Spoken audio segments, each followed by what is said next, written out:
नमस्ते सभी को। आज हम class 10th history chapter first Europe में राष्ट्रवाद का उदय इसको शॉर्ट नोट्स के माध्यम से पढ़ेंगे। ठीक है। अब इसमें यूरोप में राष्ट्रवाद का उदय चैप्टर, इसमें राष्ट्रवाद शब्द आया है। तो आप राष्ट्रवाद से क्या समझते हैं, क्या होता है राष्ट्रवाद? राष्ट्र यानी देश। तो अपने देश से प्यार होना या प्रेम करना, अपने देश के प्रति मर मिटने की भावना होना, वही क्या है? राष्ट्रवाद। तो अपने देश के प्रति प्रेम की भावना ही क्या है? राष्ट्रवाद कहलाता है। अब जो हमारा चैप्टर है इसमें हम पढ़ेंगे फ्रांसीसी क्रांति और उसके प्रभाव, और यूरोप में राष्ट्रवाद, जर्मनी और इटली की सरकारों का निर्माण कैसे हुआ उसको देखेंगे, और ब्रिटेन का एकीकरण। चलो आइए देखते हैं। 1848 में एक फ्रांस का कलाकार था जिसका नाम था फ्रेडरिक शोरू ने लोकतांत्रिक और सामाजिक गणराज्य से बनी हुई दुनिया के अपने सपने को साकार करते हुए 4 चित्रों की एक श्रृंखला तैयार की थी। तो जो एक फ्रांस का था फ्रेडरिक शोरू, इसने एक चित्र बनाया था जिसमें 4 चित्रों की एक श्रृंखला थी। उसका जो विषय था वो लोकतांत्रिक और सामाजिक गणराज्य था। फ्रांसीसी क्रांति के समय कलाकारों ने स्वतंत्रता को एक महिला के रूप में चित्रित किया था। स्वतंत्रता को क्या किया? महिला के रूप में चित्रित किया था। स्वरूप के काल्पनिक दृष्टिकोण के अनुसार विश्व के लोगों को अलग अलग राष्ट्रों के रूप में समूहीकृत किया गया, जिन्हें उनके झंडों और राष्ट्रीय वेशभूषा के माध्यम से पहचाना जाता है। देखो, फ्रेडरिक शोरू ने जो चित्र बनाया था 4 चित्रों की श्रृंखला, इसमें कहा गया है कि वहाँ पर अलग अलग राष्ट्रों के लोग इकट्ठे हुए हैं। तो उनको जो अलग अलग हुए तो उनको किसके द्वारा पहचाना जा रहा है? उनके झंडों और उनकी जो वेशभूषा है, उनकी जो ड्रेस है वो कैसी है, तो उसके माध्यम से उनको पहचाना जा रहा है। 19वीं शताब्दी के दौरान राष्ट्रवाद एक ऐसी शक्ति के रूप में उभरा जिसने यूरोप की राजनीतिक और मानसिक दुनिया में व्यापक परिवर्तन ला दिया। राष्ट्रवाद का अंतिम परिणाम यूरोप के बहुराष्ट्रीय राजवंशीय साम्राज्यों का स्थान लेते हुए राष्ट्र राज्य का उदय था। मतलब राष्ट्रवाद जो आया था इसका परिणाम ये हुआ था कि वहाँ पर यूरोप में जो बहुत सारे देश थे वहाँ पर क्या था? राजवंश था, इनका अपना साम्राज्य था। तो राजवंश को खत्म करके क्या हुआ? राष्ट्र राज्य का उदय हुआ था। अब राष्ट्र राज्य वह था जिसने न केवल उसके शासन बल्कि अधिकांश नागरिक साझा पहचान और साझा इतिहास या वंश की भावना विकसित करते थे। फ्रांसीसी क्रांति और राष्ट्र का विचार। तो फ्रांस की क्रांति से राष्ट्र का विचार आया, इसके बारे में जानेंगे। 1789 की फ्रांसीसी क्रांति ने एक अलग विचारधारा के रूप में राष्ट्रवाद की प्रथम स्पष्ट अभिव्यक्ति दी। तो जो ये राष्ट्रवाद का जो विचार है, जो राष्ट्रवाद का जो विचार है, ये राष्ट्रवाद की अवधारणा कहाँ से आई? फ्रांस से। 1789 में जब फ्रांस की क्रांति हुई थी तो उस समय वहाँ से राष्ट्रवाद का विचार आया था। तो राष्ट्रवाद के जनक जो है वो फ्रांस को माना जाता है। फ्रांसीसी क्रांति से जो राजनीतिक और संवैधानिक बदलाव हुए, उनसे प्रभुसत्ता राजतंत्र से निकलकर फ्रांसीसी नागरिकों के समूह में हस्तांतरित हो गई। जो फ्रांसीसी क्रांति हुई थी उसमें से जो राजनीतिक परिवर्तन हुए थे और जो संवैधानिक बदलाव हुए थे, तो जो वहाँ की जो सत्ता थी राजतंत्र नहीं, राजा के हाथों से निकल करके वहाँ के आम नागरिकों के हाथों में आ गई थी। ला पैट्री इसको बोलते हैं पितृभूमि, और ले सिटियन ये नागरिक की अवधारणाओं ने एक एकीकृत समुदाय के विचार पर जोर दिया जिसे संविधान के तहत समान अधिकार प्राप्त थे।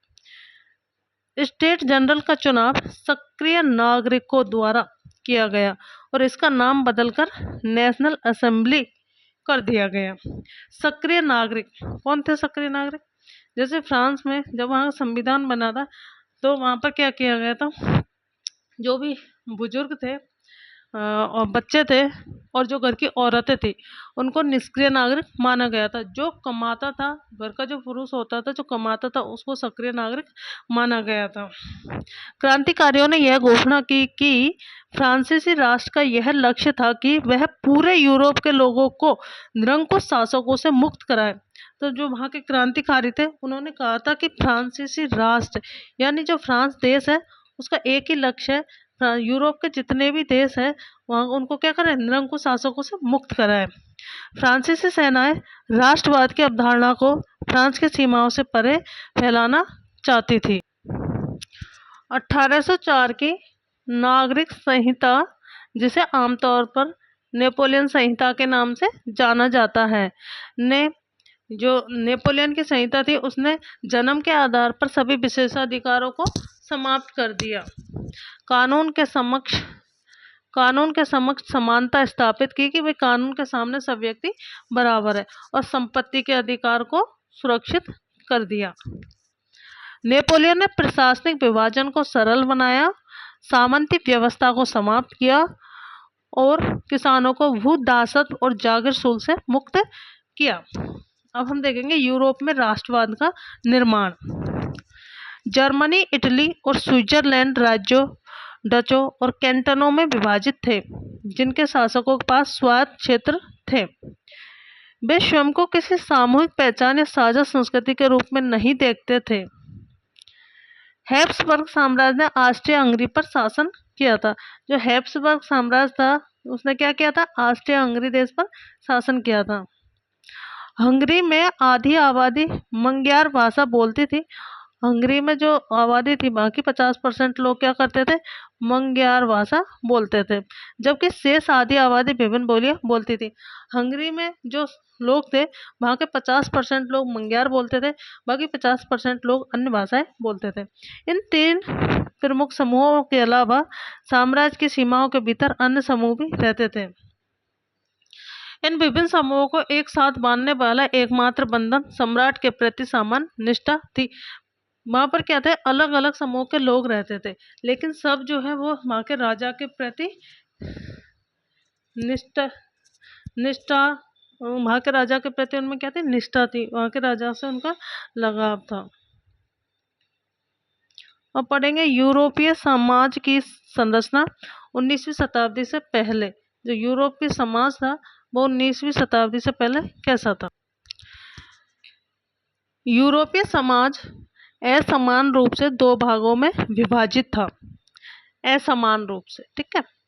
उच्च वर्ग जिसमें कुलीन वर्ग आते थे, और एक था निम्न वर्ग जिसमें कृषक वर्ग, किसान लोग आते थे। अब उच्च वर्ग जो था उसमें क्या थी, उच्च वर्ग की जनसंख्या कम थी और उच्च वर्ग तथा वर्चस्व जमाने वाला था। जमींदार यानी ढेर सारे खेतों के मालिक होते थे, ठीक है।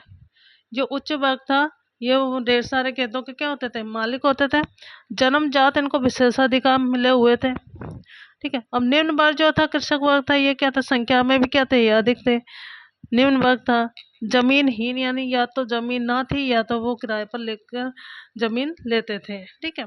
किसी भी प्रकार के अधिकार इन्हें नहीं दिए जाते थे। यानी जो यूरोपीय समाज था असमान रूप से विभाजित था, और 19वीं सदी के बाद एक नया वर्ग जुड़ गया था, वह था नया मध्य वर्ग, ठीक है। 19वीं शताब्दी से पहले तो ये 2 वर्ग थे, उच्च वर्ग और निम्न वर्ग। उच्च वर्ग कुलीन वर्ग था, निम्न वर्ग जो किसान लोग थे, ठीक है। अब उसके बाद क्या था, एक नया समाज जुड़ गया था जिसे हम मध्य वर्ग बोलते हैं। अब नया मध्य वर्ग, इसमें सभी पढ़े लिखे लोग थे, जैसे शिक्षक, डॉक्टर, उद्योगपति, व्यापारी आदि।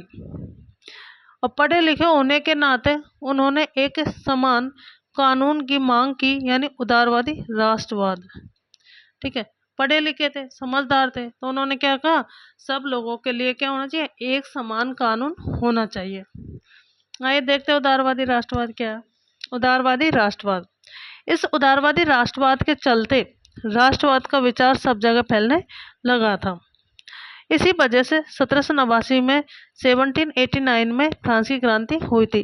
किस वजह से, राष्ट्रवाद का विचार सब जगह फैलने लग गया था, ठीक है, लोग समझने लग गए थे, तो क्या हुआ, फ्रांसीसी क्रांति हो गई थी। इससे एक राज्य के अंदर जो भी नियंत्रण चीज़ों तथा पूंजी के आवागमन पर था उसे खत्म कर दिया गया, लेकिन अलग अलग राज्यों के बीच के नियंत्रण यानी सीमा शुल्क को खत्म नहीं कर पाया। जो टैक्स लगता था उसको खत्म नहीं कर पाए थे। इसके लिए एक संगठन बनाया गया था जिसका नाम था जाल्वे राइन।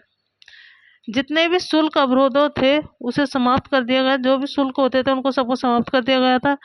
मुद्राओं की संख्या 2 कर दी गई थी, जो पहले 30 से भी क्या थी, अधिक थी। नेपोलियन के समय केवल पुरुष जिनके पास धन है वही वोट दे सकते थे। नेपोलियन ने क्या किया, जिनके पास धन है, जो काम करते थे, केवल वो क्या करते थे, वोट दे सकते थे। उन्होंने कहा ना सक्रिय नागरिक। तो जो महिलाएं थी, बच्चे थे और बुजुर्ग थे जो काम नहीं करते थे, उनको क्या कहा इसने, निष्क्रिय नागरिक कहा था। तो उनको वोट देने का अधिकार नहीं था। देखते जाल्वे राइन कैसे क्या था। यह एक जर्मन शुल्क संघ था। जर्मनी देश का क्या था, एक टैक्स लेने वाला एक संघ था, जिसमें अधिकांश जर्मन राज्य शामिल थे। यह संघ 1834 में, जाल्वे राइन संघ जो था 1834 में कब बना था, पिरसा की पहल पर स्थापित हुआ था। इसमें विभिन्न राज्यों के बीच, जो राज्य थे उनके बीच जो शुल्क को लेकर जो भी अवरोध थे, जो भी दिक्कतें थी, उनको क्या किया, समाप्त कर दिया गया और मुद्राओं की संख्या 2 कर दी गई थी, जो पहले 30 से भी अधिक थी। यह संघ जर्मनी के आर्थिक एकीकरण का प्रतीक था। 1815 के बाद यूरोप में रूढ़िवाद। 1815 में नेपोलियन की हार के उपरांत यूरोप की सरकारों का झुकाव पुनः रूढ़िवाद की तरफ बढ़ गया था। 1815 में जो नेपोलियन को हरा दिया गया था, वाटरलू का युद्ध हुआ था 1815 में, उसमें नेपोलियन की हार हो गई थी। उसके बाद जो यूरोप की सरकारें थी उनका झुकाव पुनः किधर हो गया, रूढ़िवाद की तरफ हो गया था। इसके बाद यूरोपियन सरकार पारंपरिक संस्थाएं और परिवार को बनाए रखना चाहती थी, मतलब वो राजतंत्र को बनाए रखना चाहती थी। इसके लिए उन्होंने नेपोलियन के समय जितने भी बदलाव हुए थे उन सबको खत्म कर दिया गया। देखो, नेपोलियन के समय में जो भी बदलाव हुए थे उन सबको क्या कर दिया, यूरोपियन सरकार ने खत्म कर दिया था। जिसके लिए एक समझौता किया गया था, जिसका नाम था वियना समझौता, या जिसे वियना संधि भी कहते हैं। ठीक है, तो ये हुई थी वियना में। देखते वियना समझौता क्या था। 1815 में वियना समझौता कब हुआ था, 1815 में। तो 1815 में ब्रिटेन, प्रिसा, रूस और ऑस्ट्रिया जैसी यूरोपीय शक्तियां, जिन्होंने मिलकर नेपोलियन को हराया था, जो ब्रिटेन, प्रिसा, रूस, ऑस्ट्रिया, इन्होंने सबने मिलकर क्या किया, नेपोलियन को हरा दिया था 1815 में वाटरलू के युद्ध में। शक्तियों के प्रतिनिधि यूरोप के लिए एक समझौता तैयार करने के लिए वियना में इकट्ठा हुए थे। कहाँ इकट्ठा हुए थे, वियना में ये इकट्ठा हुए थे। इनकी अध्यक्षता ऑस्ट्रिया के चांसलर, जिसको हम प्रधानमंत्री भी बोलते हैं, वो कौन थे, ड्यूक मेटरनिक। इसको जरूर याद रखना बच्चों, ऑस्ट्रिया के चांसलर कौन थे, ड्यूक मेटरनिक। वियना समझौता हुआ था, वियना संधि हुई थी, उसमें मुख्य रूप से 3 निर्णय लिए गए थे। अब वो कौन कौन से थे, देखते हैं। फ्रांस के सीमाओं पर कई राज्य स्थापित कर दिए गए ताकि फ्रांस भविष्य में अपना विस्तार न कर सके। जो फ्रांस की सीमाएं थी वहां पर कई सारे राज्य स्थापित कर दिए ताकि जो फ्रांस है वो भविष्य में अपना विस्तार नहीं कर सके, अपने आप को फैला ना सके। फ्रांसीसी क्रांति के दौरान हटाए गए, फ्रांस की जो क्रांति हुई थी 1789 में, उस समय वहां पर कौन सा वंश था, बूर्बो वंश। तो फ्रांसीसी क्रांति के दौरान हटाए गए बूर्बो वंश को सत्ता में बहाल कर दिया गया, मतलब बूर्बो वंश को वापस सत्ता में ले आए थे। राजतंत्र को जारी रखा था, राजतंत्र को उन्होंने क्या किया, जारी रखा था। 1815 वियना संधि की विशेषताएं, क्या विशेषता थी इसके, फ्रांस में बूर्बो राजवंश की पुनर्स्थापना, अभी हमने देखा था उसके 3 निर्णय लिए गए थे। तो उसमें क्या किया गया था, बूर्बो वंश को सत्ता में बहाल कर दिया गया था, राजतंत्र जारी रखा गया था। तो क्या हुआ, फ्रांस में बूर्बो राजवंश की स्थापना कर दी गई। इसका मुख्य उद्देश्य यूरोप में एक नई रूढ़िवादी व्यवस्था कायम करना था। रूढ़िवादी यानी जो प्राचीन काल से परंपरागत रूप से चली आ रही है। फ्रांस ने उन इलाकों से आधिपत्य खो दिया जो उसने नेपोलियन के समय जीते थे। जो फ्रांस जो था उससे बहुत सारे इलाके छीन लिए गए थे, जो नेपोलियन जब रहा था वहां पर राजा बन के, तो उस समय उसने जो जीते थे, अपने अधीन किए थे, उन सबको वापस ले लिया गया था। फ्रांस के सीमा विस्तार पर रोक हेतु नए राज्यों की स्थापना कर दी गई थी। तो ये तो क्या थी 1815 की वियना संधि की विशेषताएं। अब हम पढ़ते हैं यूरोप में क्रांतिकारी।